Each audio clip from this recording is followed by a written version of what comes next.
there is a ton of hockey news going around. Artemi Panarin, Gavin McKenna, and locally, Nick Foligno. We're going to get to all of it next on CHGO Blackhawks.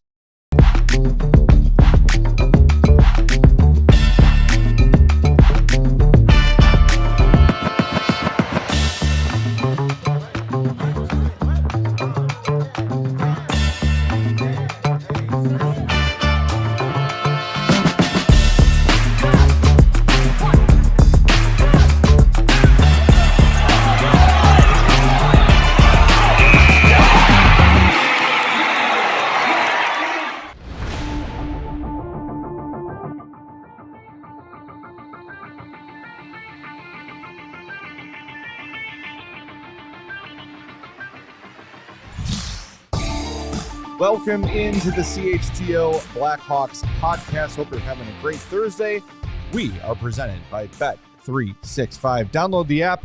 Use our code CHGO365 when you sign up. Whatever the moment, it's never ordinary at Bet365. And from what I understand, I'm being told in my ear, this is a large wagering weekend.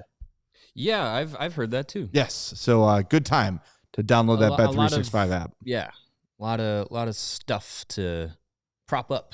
Yes. And wager. Yes. I'm going to turn into Hawk Harrelson every now and again, which is fine.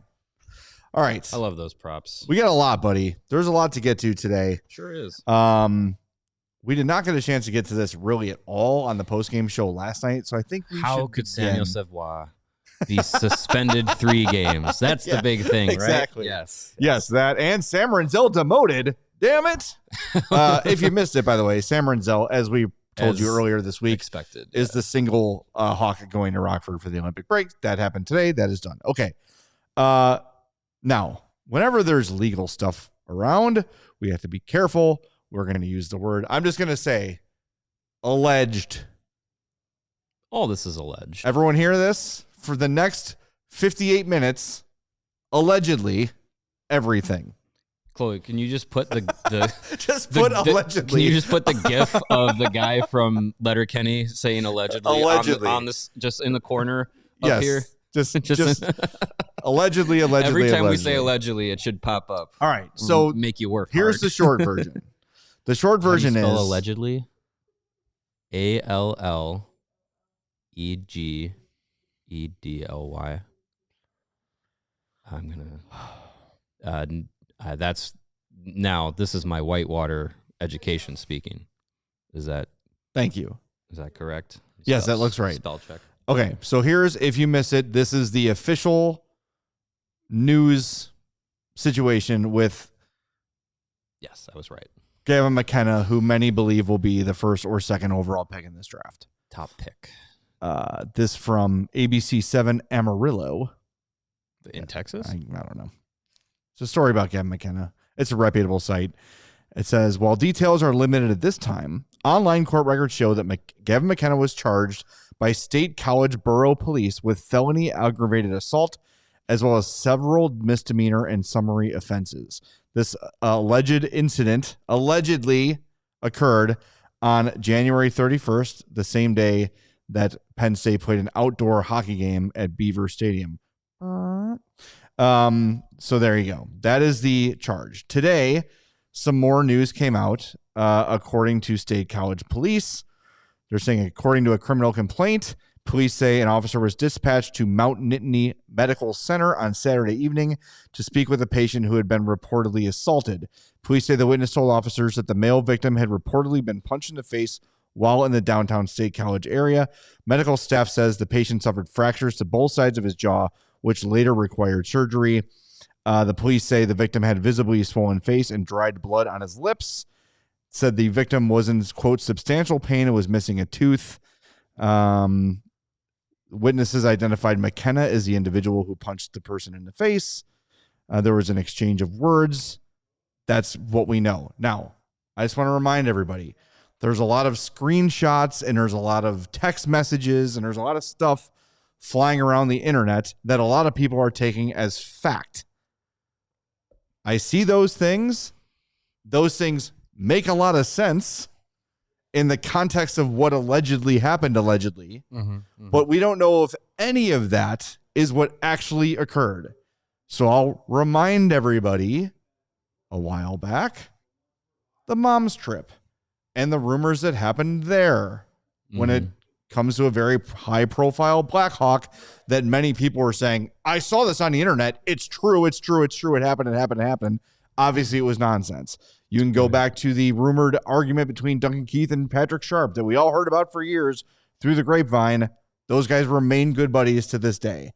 So we cannot use internet rumor in talking about should or should not the Blackhawks draft Gavin McKenna. It would be irresponsible to do so. At least I'm not going to. You feel free. Oh yeah. Don't let the facts get in the way of a good Well, time. I mean, I'm going to say like they might be the facts. We just don't know if those are the facts. Right. This is all going to be litigated out. What is it? February 11th is the arraignment or whatever. The legal preliminary process hearing. is. Preliminary hearing. Yeah. So there's a lot of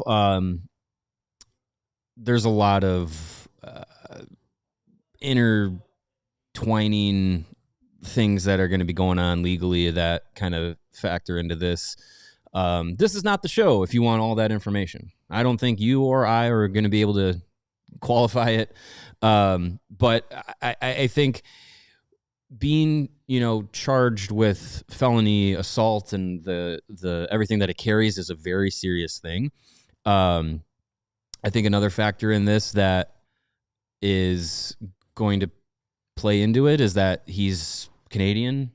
So he's here on, I think it's either a study visa or a work visa, something like that, because he's in school. But, and so that's a factor in it as well. So there's a lot to go into it as far as the legal process goes. And that's going to have to play out. And obviously, if there's something that happens through the legal process that makes it difficult for him to play in the NHL, that's a factor. It's a big factor. That factors into his future and his status.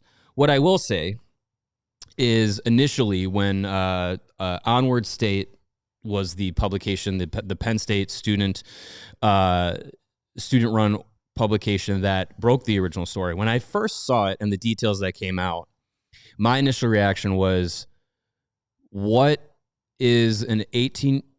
Okay, I'm not going to pretend that college kids who are not 21 don't go to bars. Right, that happens. Absolutely. Yes. I'm not a fool. Like, I was an 18-year-old in college before as well. But it was just the initial details painted a picture of McKenna maybe put himself in a bad situation and a bad thing happened. As details started to roll out, in which this was a team function. This was a team function happening at a pub, tavern, where, it's not just a bar to go and get plastered as a 21-year-old. And families can go there at certain hours. This was a private room that this team function was happening in, and that this was happening. Thank you, Chloe. The allegedly goose. What is that? This happened at 8:30, 8:45 p.m. This wasn't a 1 a.m., stumbling out of the bar and you get in a fight kind of thing. And then as the alleged details of what occurred happened, for me, it really turned into, it changed from, man, Gavin McKenna really effed up to, man, Gavin McKenna did what I think any kid would do in a situation in which you're being agitated constantly allegedly by this kid who's just pestering not just you, your family, your mom, at this event that's supposed to be, private. You're supposed to be with your boys and all that stuff. And then allegedly, as the story has kind of gone, as you're trying to leave the venue and the situation and everything, that person is still there pestering you. And then you get to that boiling point of, here's a 2-piece and a trip to the hospital. if the story goes as we've heard, that this person who got beat up and had to go to the hospital and everything was agitating McKenna and his family and directing things at his mom, I'm not going to blame McKenna for reacting the way that he did. Two things can be true at once. You are not legally allowed to assault someone. Right. There are consequences for that, but justified or not. Like that's the law of the book. Mm-hmm. The law of the streets is play stupid games, get stupid prizes. And I think McKenna went to that side of the law before thinking about the other side of it.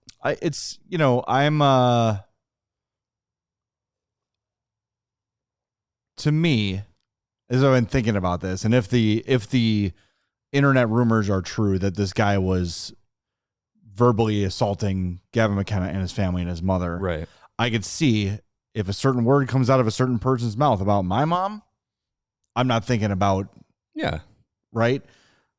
But if Gavin, to use hockey terms, took a number and said, when I leave here and I see that guy, I'm getting him. It's one thing to do it in the moment, like, hey, your mom's up, boom, sure. Crack him right away, right? It's another thing to say, all right, you know what? This guy's been bugging me all night. When I see him leave, I'm going to follow him. Yeah. Those are two different things, right? I don't think that that's the case, though. I don't know what the case is. That's why it's very hard for me to have a strong opinion on this. I'm not going to have a strong opinion either way, but I'll say if it was in the bang, bang moment of it happening, legally, it's a problem, and you've got to figure out what the legal ramifications are going to be. I would assume this will end in a settlement where Gavin McKenna will write a check to this victim, and that will be the end of it. Maybe. He's not going to spend any time in jail. That's not happening, aside from the hours he did or whatever. If it's a spur of the moment reaction to someone insulting your mother, I totally get it. If there's a little more premeditation to it, I have a little more pause about it. I need to talk to the kid. I need to see where he's coming from. I got to gather the facts because, look, if you're drafting Gavin McKenna, chances are it's number 1 or number 2 in the draft, and that is a franchise-altering pick that you can't get wrong. Mm-hmm. We hear about that every post-game show that Artem Levshinov struggles. He was a number 2 pick. He can't be bad. He can't be a lost pick. Mm-hmm. That's true. It can't be. So you need to know one way or the other exactly what the situation was here. Mm-hmm. And from the report I read from ABC and the one at Onward State, the witness statements seem to be coming from the person who was punched, the people that were with the person who was punched. Yeah. So more information will come out. I'm sure that the McKenna side of the story will be told. I don't think, assuming the Hawks aren't picking first or second, it will impact his draft status. I think a team there's part of me that feels like there's men in hockey that run organizations that said, I like this about him. Oh, for sure. 100%. Yeah.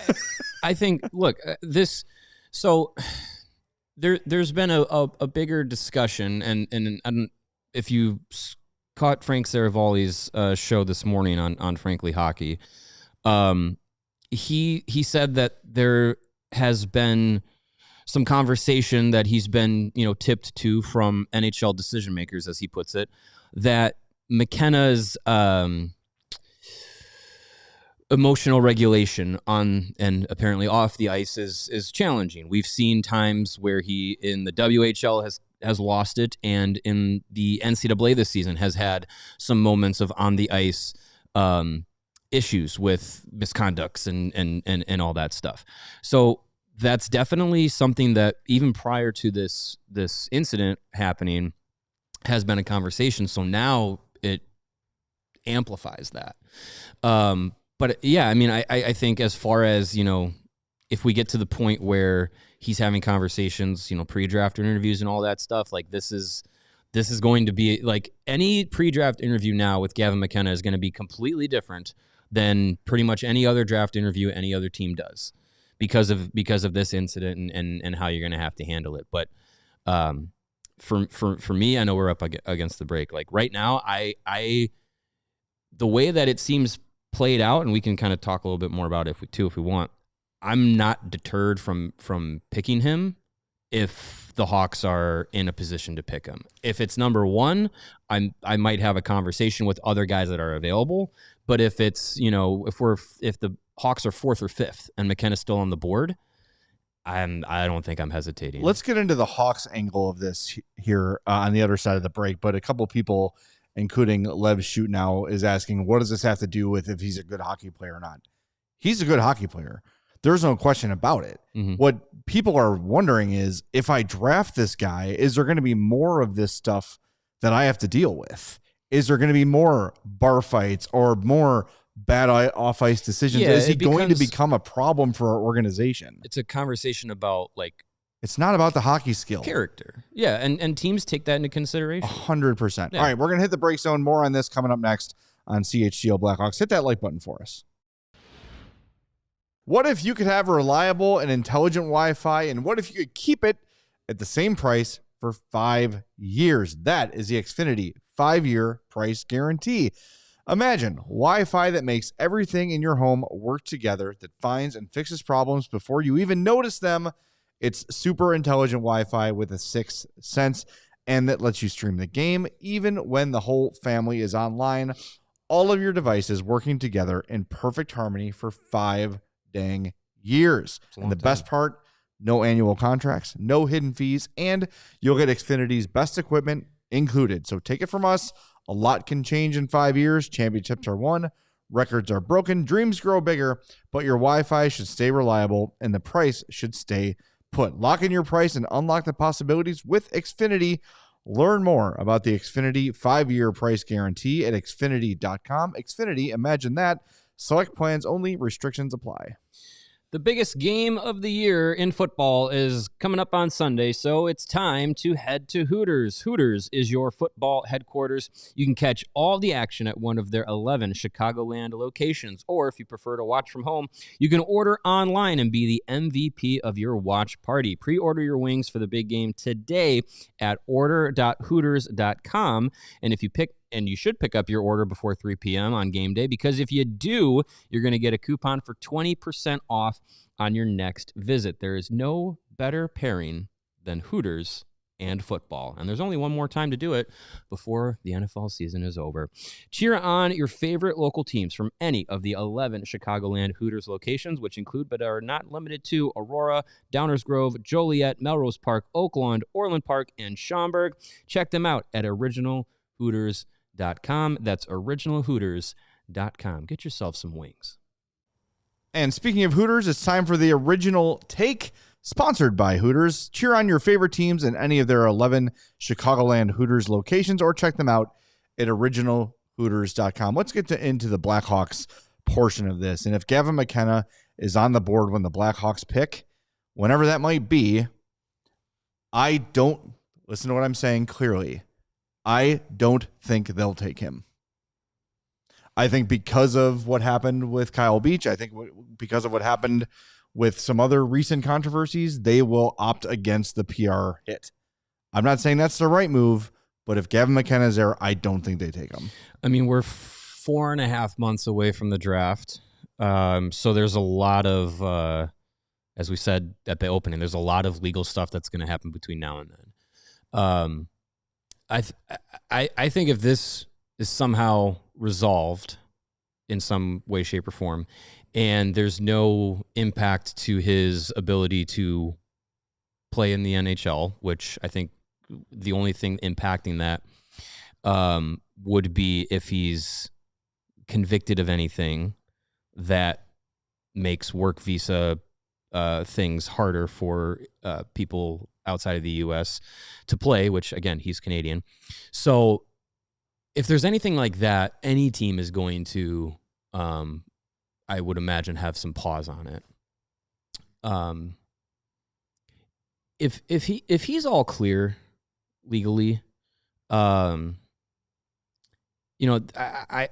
think this is a kid whose talent is there. We've seen it. There's a lot of maturing that happens for these kids from draft years and everything like that. We've seen maturity from Connor Bedard. in his game, and also, you know, off the ice. We've seen it from so many players. Sometimes it happens very early in their careers, where, you know, they're punk teenagers, and then very quickly they you know, turn into more mature, well-rounded men or whatever. We've also seen, you know, players who are pretty immature into their 20s and sometimes 30s before they, quote unquote, get it, or they never do. Right. So I think with this certain specific situation, you'd have to be certain that legally you got, you know, everything squared away. But I think if Kyle Davidson has the opportunity to talk with Gavin McKenna before the draft, which he would, I don't know. I feel like, and we have to see how this whole story plays out, but right now, if the way I view it, I'm not holding this against drafting Gavin McKenna. I think the broader conversation has to be like, hey man, we know of this incident. We've seen your on ice things happening. Like, we need to know that, like, you're going to hear it throughout your entire career. You can talk to your cousin, Connor Bedard, and all the things that he's heard. With a squeaky clean reputation coming into the league. Right, yeah. He had Golden every boy. right to pop somebody in the face if he wanted to for things said about his family. But, like, that pressure is going to be there. And whether you try and box it out or not, like, it's still going to be something that you're going to have to deal with. There's always going to be haters. There's always going to be people trying to you know, goad you into reactions. Clearly, it seems like that is exactly what happened. Yep. So it for me, it would have to come down to how you really feel about McKenna in those conversations. You're going to talk to people at Penn State. You're going to talk to people in, you know, with Medicine Hat and all that. They're going to dive into it. If it were me, I feel like if I felt like green flags were there from those people, from those conversations, I would take them, because I think if things are smooth over by the time we get to the draft, I don't think the extra baggage that could come from this, if the Blackhawks took him, would be dire. Well, here's what I'll say. I agree with you. For the record, I prefer Ivar Stenberg right now. If the Hawks pick number 1, that's who I'd like them to pick. So I have him ahead of McKenna before any of this. Sure. If the Hawks are at number 1. Yes. I would prefer Stenberg. I think I'm also a Stenberg guy. But if whoever the Hawks, if Gavin McKenna is number 1 on the Hawks board when they pick, wherever that might be, they should take him. Because here's what's going to happen. Kyle Davidson, whether you like him as a GM, hate him, somewhere in between, he is an eloquent speaker. He will be able to deliver the team's message in a way that will satisfy the majority of people that were on the fence about it. Now, will there be a group of people that'll be slam the table? Absolutely not. This is another trash pick by a trash organization. Of course, those people are going to exist forever. And honestly, that is the fallout of their shortcomings in the past, right? There are people that will never move past, Kyle Beach among them, that situation. And that is their right. That is their right 100%. You're never going to please everybody. But I feel if they do their due diligence, they feel that Gavin McKenna is someone that they can trust for the next 10 to 15 years to be a trustworthy part of the Blackhawks organization. They should 100% take him if he's number 1 on their board, and they can handle the PR spin that will come from it. Carter Hart's back in the league. It was a news story for a couple days, and he's nowhere near Carter Hart. Yeah, I was going to say, right? The point in making that is that the news cycle moves on very quickly, and when you get somebody like Kyle Davidson out there to speak about it and say, hey, you know what? We had concerns. We spoke to him. We spoke to police. We spoke to witnesses. We feel even if they don't do all that stuff, they can say they did and say, we did our due diligence and we are comfortable that the young man we are drafting will represent our organization with class and dignity going forward. Yeah. And it's over for the vast majority of people. There's a probability that this is like a non-factor by draft time. You know, things could be figured out however they need to be. Right. So yeah, I think if it's at that point, like, man, I would have no issues with it if he's there. Again, I agree. I probably still have Stenberg as number 1, but I would probably have McKenna right now as number 2 if I'm doing a draft board right now. So if the Hawks now, right now they got 2 lottery balls right now with them and the Florida pick that they got from the Seth Jones trade. So if you land at 1-3 or 1-4 or 2 whatever, like, I think you're going to have a real chance at having this be a situation where Gavin McKenna is a reality. And I think the hockey player, the talent, the connection with Bedard makes a lot of sense. So I think if you have no eighth cousins, if you have no qualms about this incident and how it plays into, you know, his character issues, quote unquote, allegedly, all that stuff, no reason not to take him, because he is that kind of talent. I want to make sure I'm making myself clear, because I might not be. The reason I bring up the Kyle Beach situation, the reason I just brought it up, is because I was mentioning the people that will forever hold the Hawks in a group over here of unforgivable for the rest of history. Mm-hmm. There are that group of people. That's what I'm talking about. When I bring up Kyle Beach, I'm saying those people are the fallout of the Kyle Beach situation, where they said, "Oh my God, I will never root for this organization ever again." Mm-hmm. And that's their prerogative. I'm not comparing what Gavin McKenna did to any of that. I'm not saying that. And when I mentioned Carter Hart, the point I was making there, which I think I stated very clearly, but just to make sure, was to make the point that someone who did something allegedly, Goose, much worse, that news cycle moved on really fast. He came and played for Vegas. He got booed a couple places, and most people have forgotten about it. And the league is, and most people are happy to move past it. The news cycle moves on. He will be booed in every building he goes in. Yeah, but there'll be less people and moving less on and about less. it. But it'll be less and less. You cannot tell me that Carter Hart is still a top news story in the mind of hockey fans. It's just not. People are pissed. Well, yeah, people knew it was going to happen. They don't like him. They're going to continue to not like him. But in terms of a continuous, loud uproar every time he takes the ice, it is not happening anymore. Again, clarifying my point. The news cycle moves quickly. And as soon as whoever chooses Gavin McKenna, they'll have to do the immediate fallout damage control, if you even need to do that. And then he's going to score a hat trick, and not everyone, the vast majority of people are going to forget about it. Mm-hmm.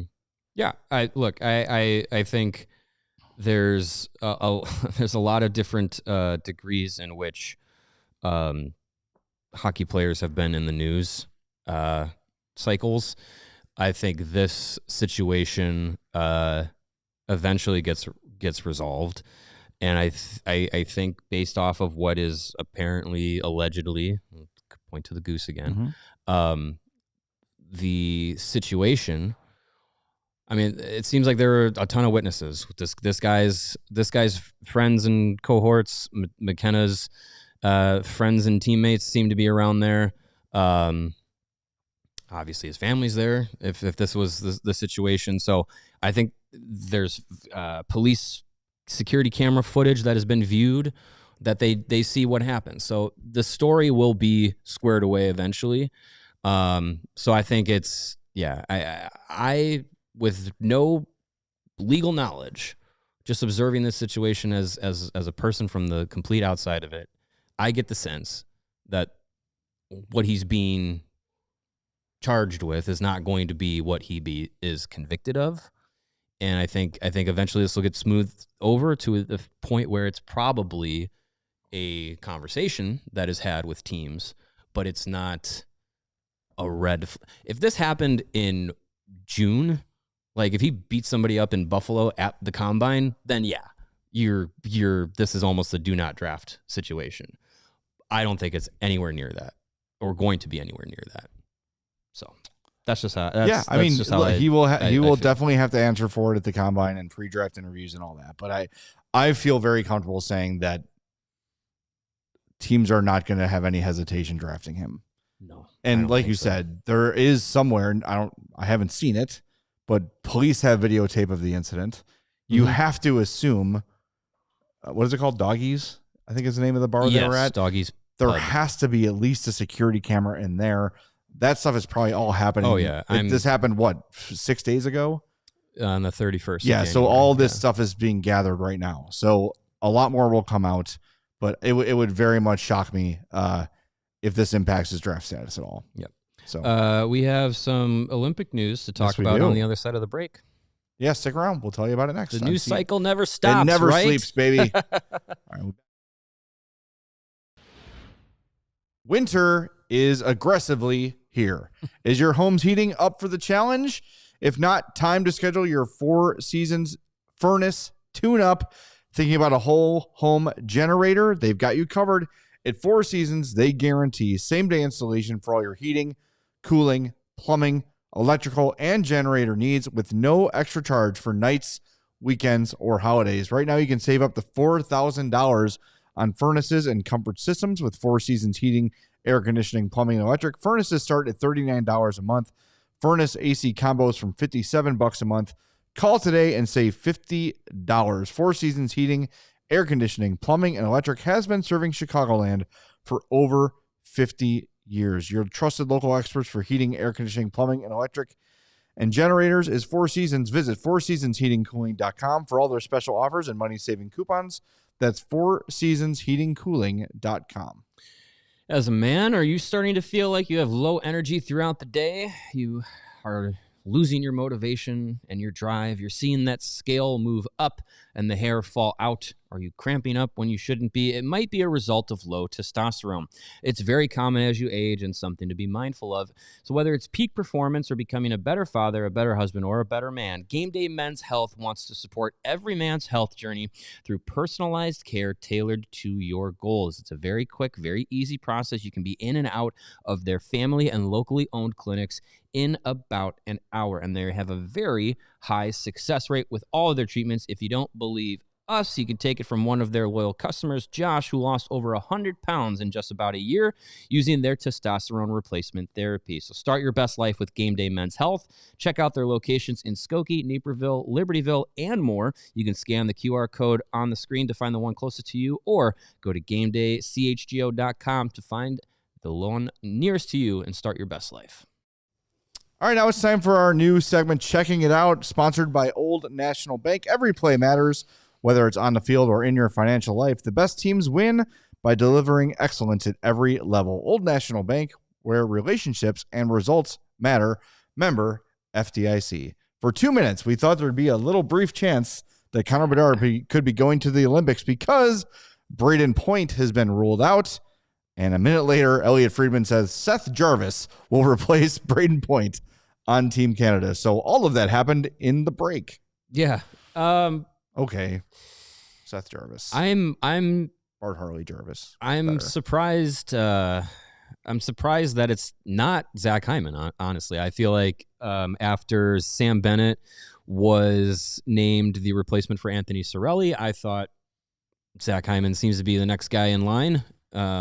If there needed to be a replacement, I think if you were looking to replace the type of player with Cirelli out, I would have thought, I didn't think Sam Bennett would be the guy, but lo and behold, he was. He was part of Four Nations. So you get another guy back into the Canada lineup that was part of that group.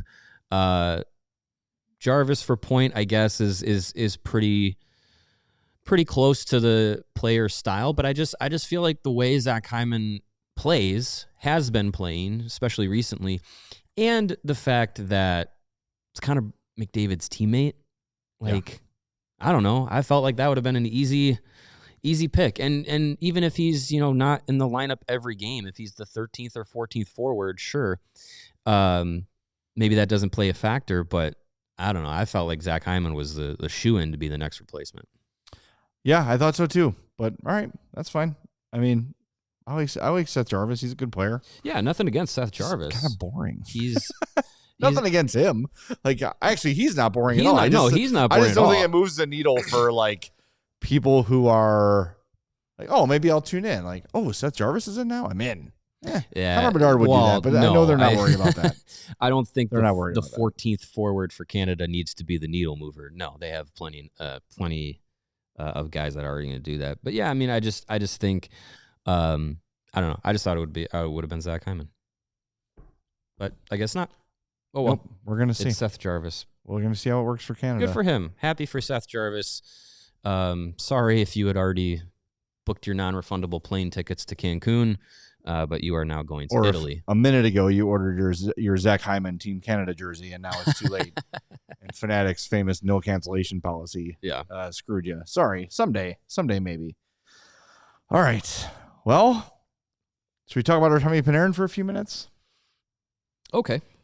If you missed that, yesterday, traded to the LA Kings because his list of teams was the LA Kings. One team deep.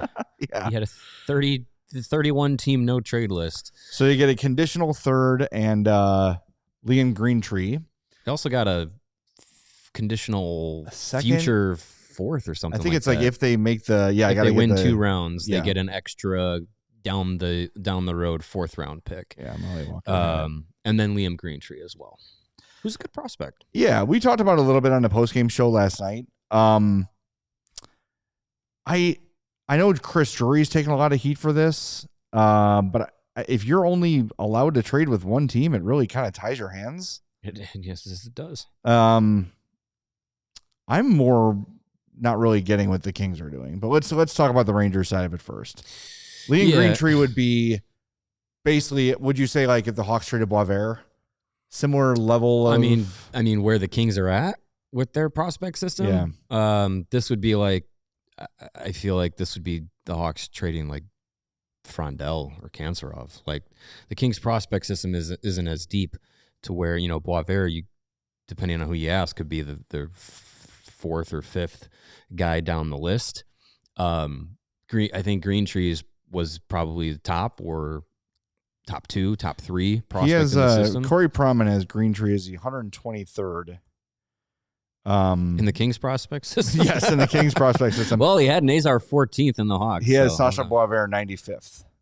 Okay. So, but I mean, how many Kings prospects are in his top 100 and whatever list you're looking at? Yeah, let's see. Because if you just sort it by, I think there's a tool where you can sort it by team. Okay.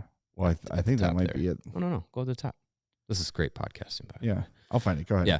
I mean, if what I think the Rangers are getting is a player who is immediately on your team next season.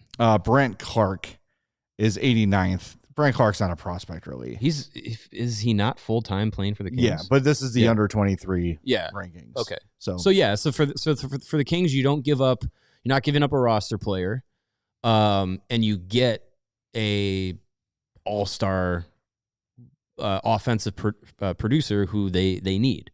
For the Rangers, your hands are tied, and you either hold on to Panarin until maybe the actual trade deadline, and see if some teams, I guess you didn't really have a bidding war, but see if maybe you can squeeze a little bit more out of the Kings, or if you just have to suck it up and make the deal as is. Seems like that's probably what it came down to. But they sent out that letter that said, we're not rebuilding. It's just retooling. It's a retool. You're going to have to say goodbye to some of your favorite players, but we have a lot of players to stick. Sam Bowman said that, then got Jones and Fleury. To build with. They really don't. So you get Greentree. You add it to the group that, if you look at the core of the Rangers moving forward, it's Perreault, it's Lafreniere, it's Adam Fox. Shesterkin's part of it, even though he's not, a young guy, but he's locked in. Will Cooley is there. Braden Schneider, I guess. Like it's not bad as far as young players, but I don't think you can retool the Rangers as they're currently constructed back to where you want them to be. Like you're going to have to probably bottom out a little bit more than they're maybe hoping to. And that's just, I don't think that's a reality the Rangers organization is going to face. This is the full trade via Molly Walker, who covers the Rangers for the New York Post. It's Liam Greentree, a conditional third that can become a second If the Kings win a round, it would be the better of the two Kings thirds. Okay. And a conditional 4th rounder in 2028 if the Kings win 2 playoff rounds. Well, and they have to get in the playoffs first. Yes. Because they're not currently. Yes. But this move helps them do that. I mean, it probably puts them in the playoffs. I just don't know if within this year or the next 2, if the LA Kings are true Stanley Cup contenders. You know, Kopitar's retiring. Mm-hmm. Drew Doughty is getting old. He'll be 37 when next season starts. They've got decent depth. I really like a lot of the guys on the Kings. I just don't look at this even with Artemi Panarin and say this is a team that's going to compete for a Stanley Cup. They might win a round or 2, upset some people. Well, if they do, the Rangers are hoping for that. I just don't. I don't know if this moves the needle forward for them as much as you would think it would. 2 years, $11 million is not a terrible, like at least it's not a super long-term commitment. No, and that's good for the Kings. Like they literally get the guy that they needed for the extension that makes the most sense for that player. Because I know that the report came out that the Kraken offered, I think it was 4 years at $14 million or something like that. Like then you're kind of you're paying him more money than the Kings are, and you're doing it later into his career. And some people might think of Panarin as a guy that's about to hit the cliff. But I mean, he's still like he'll be 35 when season starts next year. So the Kings get him for ages 35 and 36. He's got 57 points in 52 games. Yeah, he's still producing. He's still really good. Yeah, he's still producing at a high level. But I think like if it was an extension that was that 4-year extension, then you're also paying him an absorbent amount of money for ages 37 and 38. And I think that's where a lot of people around the league probably had a lot of question marks about what you do with Panarin. So for the Kings, I feel like this is that their window to contend is really narrow, I would say. And this year. And I would say that they're probably not done leading up to the trade deadline, but they're definitely trying to be like, let's let Kopitar go out with a bang and we'll figure it out from there. And they still have some good young players that are part of their current roster that you're hoping take extra steps. We mentioned Brandt Clark. Quentin Byfield's a guy that like is slowly getting there, but he's starting to turn that corner into more of the guy that they had hoped that they were getting. So those big forwards take time usually. Yeah, so you want those guys to take those next steps if you're the Kings. So, but also, you add a guy like Panarin, and we've talked about a lot of this from a Hawks standpoint, is you bring in a guy who's a legitimate top liner, and everybody else behind him slots in more properly. You're not asking a middle 6 guy to be a top 6 guy or you know what I'm saying, a top line guy. Everyone can kind of move down appropriately. Right. So, maybe so the Kings currently 3 points out of a playoff spot behind the Ducks. They do have a game in hand on the Ducks and 2 games in hand on Utah. Those are your 2 wildcard teams. Utah has 64 points in 57. Anaheim was 63 points in 56. So they're 7 and 8, and the Kings are right there. This better help them. I think it will. It's gonna help. They're not scoring a ton. He helps them do that. And defensively as a team, they're pretty solid. So if you're hoping Artemi Panarin helps you at both ends of the ice, I don't know what Artemi Panarin you thought you were going to get. He's a guy that helps them offensively, and that's what they needed. 100%. We'll see. It'll be interesting to watch. I like the Kings. I like the team. I like a lot of the guys on the team. I like their uniforms. So nice. I'd like to see them make some noise. It's always fun when a team you don't expect jumps up and does something, but 2 years makes it a lot more palatable for the Kings in my mind. Of you know what? It didn't work, but at least we went forward for Kopitar. And look, they know that losing Kopitar, eventually losing Doughty, their window is gonna start to shut a little bit. So it just delays the inevitable for them, I think. Yeah, and they've invested in Adrian Kempe. Yeah. So it's you'll lose Kopitar, and he was making what, 7, 8 million? 7 on dot. 7. Yeah. Yep.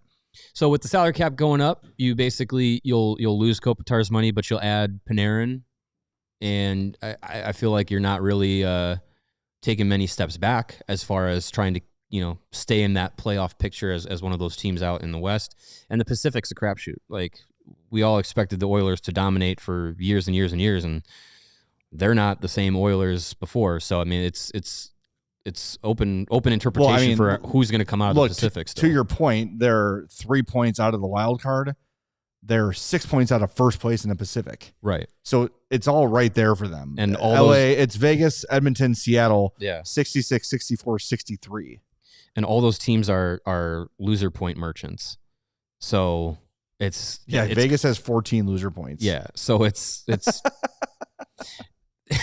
it's wild. Like, what's their overall record? So does LA, by the way. Yeah. 23, 18, and 14 is the Kings. The Vegas Golden Knights are 26, 16, and 14. Are 26 and 30. Yeah, basically. They have 4 more losses than they do wins. 23 and 32 for the Kings. And they lead the division. Wild. They're the NFC South. Well, I think that's what, a lot of the Sharks conversation, they're so fun. Like, they're not, the teams they play night to night are not great. So we'll see. Pacific's going to be fun to watch.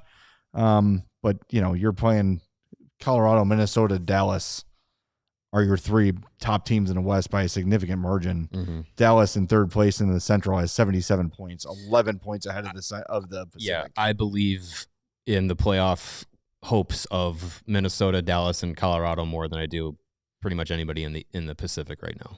All right, we do have a little bit of Hawks news before we wrap things up today.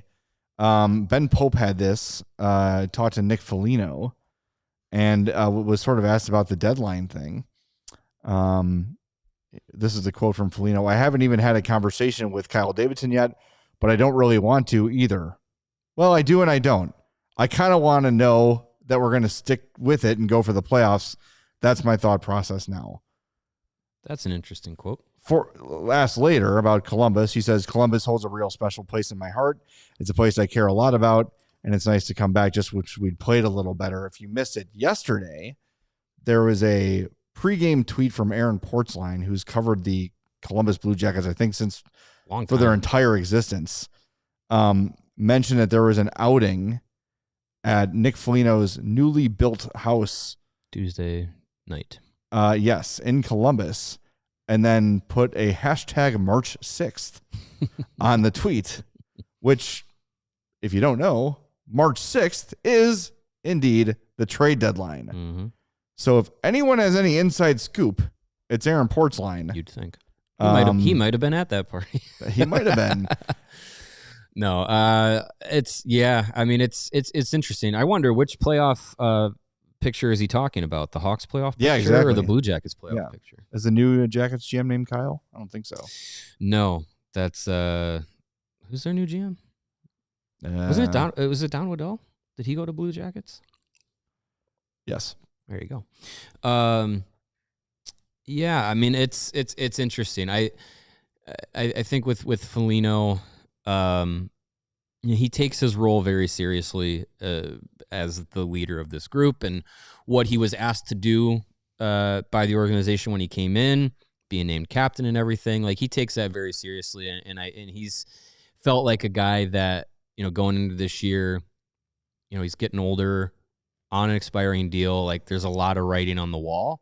It's just got to, we just got to see like what that writing is. It's got to come into focus. Is it, a swan song retirement? Does it end in a cup chase? Or is it, taking this role as Blackhawks captain to the sunset and handing off the team to the next generation? Like, how does he want to finish this year, which could be the finish to his career? We don't even know that for sure yet either. So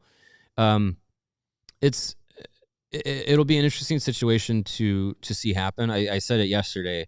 Before seeing Aaron Portzline's tweet, I might have said I have zero indication that Nick Foligno would be traded.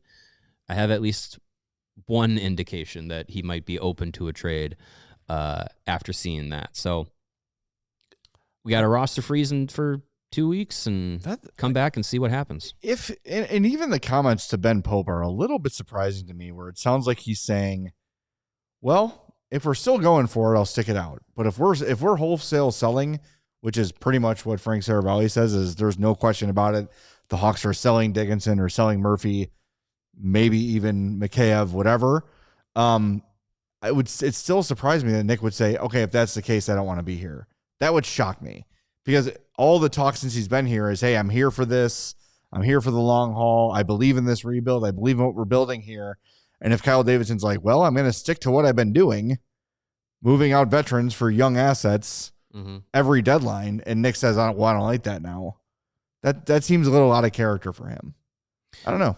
Yeah, I mean, it would shock me if he's traded. Foligno doesn't have contractual trade protection, but they're not going to do anything without having an extensive conversation with him and allowing it to be, what do you want to do?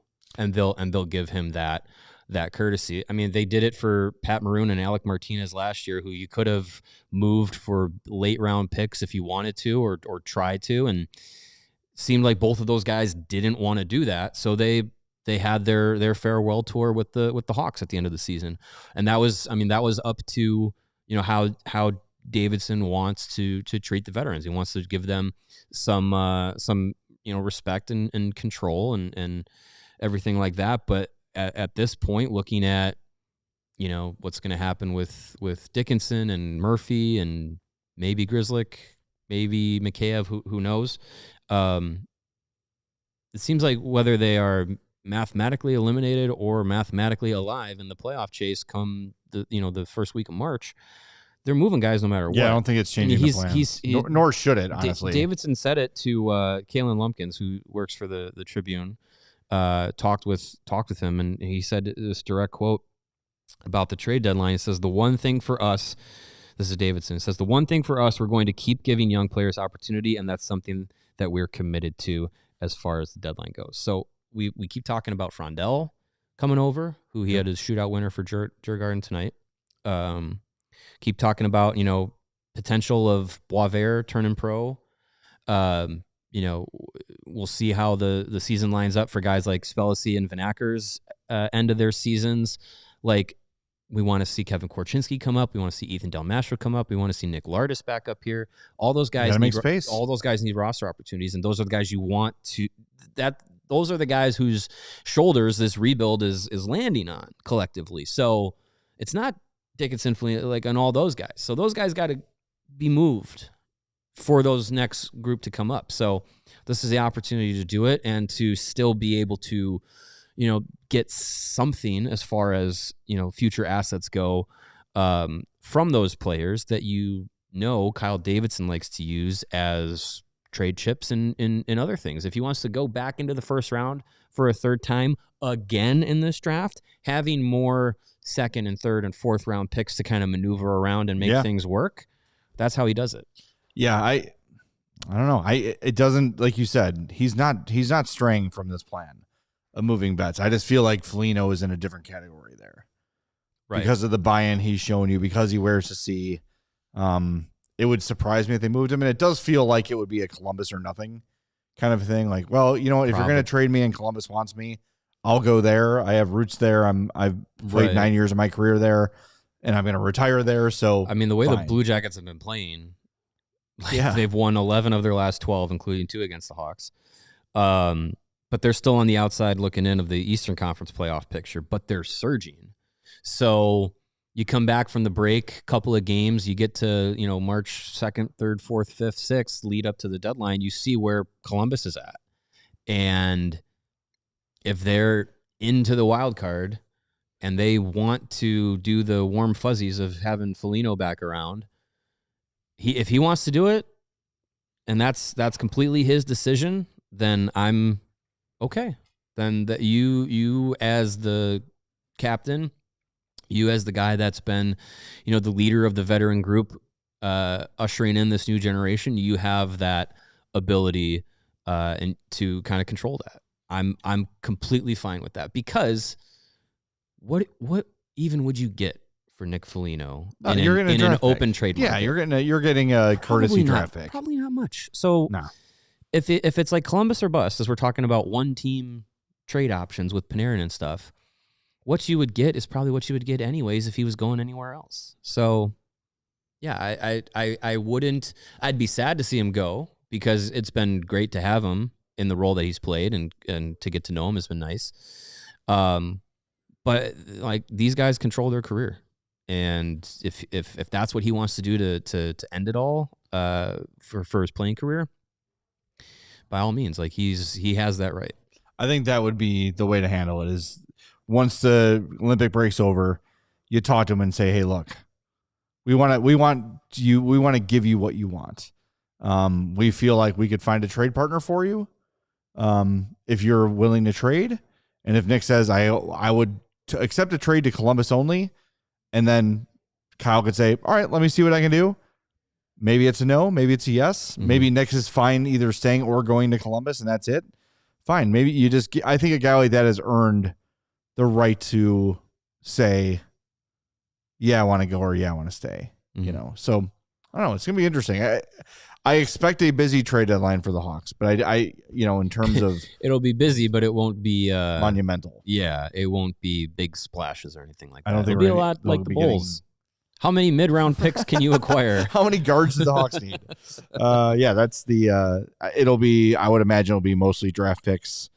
You never know. There's always a surprise out there, but I can't imagine they're going to get many I don't think they would get, or they're trying to get any NHL roster players back. You might get a couple AHL roster guys maybe. Or some like, well, you probably need some B-tier prospect or something like that. If you are going to call up Lardis and Korchinski and or Del Mastro, then you need some bodies that can not just be indie fuel call ups. Right. That would help them. Yeah. So yeah, maybe you get some organizational depth in that way. Nothing crazy exciting. Get another Rem Pitlick. Ooh, good old Remington. Super chats. We do have one. The Captain Basil. $5 says, look at Patrick Kane's off-ice incidents. Do you think about that first? No, you remember his on-ice performance. This referring to the Gavin McKenna situation. And yes, I think that's most people. That's correct. I think most people, when they think of Patrick Kane, most Hawks fans think about the highlights. Yeah. They think about the Showtime. They think about the heartbreaker. They think about all that stuff. And the off-the-ice stuff is on the back burner for most people. And that's what I'm saying. Where I say the news cycle will move on. It will move on with Gavin McKenna. Mm-hmm. And this is just a bar fight. I'm not trying to make little of a assault, right? The guy was injured, but like in the grand scheme of awful things hockey players have done. Yeah, this is not the worst. If anything, to me, it's not so much what he did. It's the allegedly, thank you. It is the timing of it and the decision making is more of a concern for me than anything. That's it. I was listening to you. I'm sure. That was good. Thanks. Yeah. If you want to hear our McKenna thoughts, that was the first half hour of the show. I'm again like we put the bow on it. It seems like in 4.5 months when we're getting to draft time, this will probably be a back burner conversation that is had with teams when they talk to him about the draft, and I'm gonna be shocked if he's outside the top 5, even the top 3. I'll be a little surprised because I think top 3 he's gonna go that way no matter what. But even with this in the fold, so long as it doesn't come with any like actual jail time or anything, which I don't think it will. I still feel like he's going to be in the top 3. All right, we should talk about next week. We got a big week next week. Yeah, Olympic break means interesting stuff for us. Yeah, Monday we got a regular show. We're back at 3. Tuesday we're going to have an 11 a.m. show. Mario is going to Rockford for the skills competition. I'm flying to Rockford. Flying into Rockford.